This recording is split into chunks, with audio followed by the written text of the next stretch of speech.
Guys, welcome to today's honest review. Today we're checking out the new Runcam Link Wasp combo. I've already got it pre-installed here on my GEPRC Cinebot30. You guys probably seen that review before. And today we're going to take this out for a spin. We're going to take it for a flight test. I'm going to talk about the camera quality today versus something like the Nebula Pro that we previously reviewed on the C35 from Axis Flying. The Nebula Pro has been everybody's kind of choice favorite DJI FPV camera for a while now. Now, there's a lot of similarities between these two cameras that we have to talk about today in this review, and I'm going to put it quite simple for you.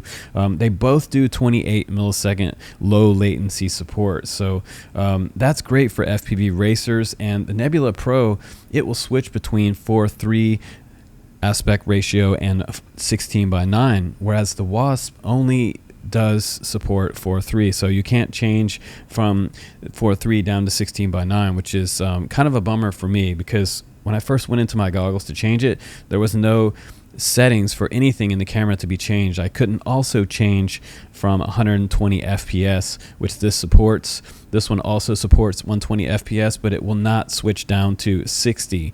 But it does support the high resolution of 50 megabits. So that was kind of a bummer to me that I couldn't change my FPS down. And 120, it's great for high speed. If you're going to fly high speed, I feel like that Runcam's angle on this one may be for the FPV racing market and not so much the freestyle guys. And it depends. It depends on the pilot. If you like the 4:3 aspect ratio, make a comment and like the video for sure. But for me, I kind of prefer the 16:9 ratio. Now, one thing also to note is that the dark test, we tested this in the dark, and this has a little more grain in the camera, but it has a little bit better image view than Nebula Pro, in my opinion. You can see a little bit better. The shadows aren't quite as dark. We'll take these out right now and we'll do some flying together. 139 bucks. I'll put the link in this video description if you want to check one out or get one for your next build. If you're a 4:3 guy, absolutely. Without further ado, guys, let's go out and fly the Nebula Pro and the Wasp, and let's do a little comparison of the most popular HD FPV cam to the newest FPV HD cam, the Wasp.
All right, guys, welcome back from the flight test.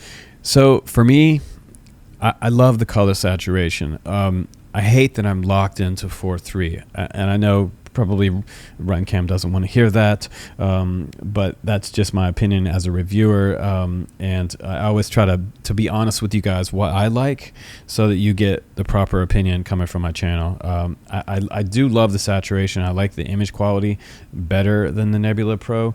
I wish there was just a little more color saturation in the Nebula Pro, and I feel like if I want to make a video and have it look nice, I need to bump up the saturation later with the Nebula Pro.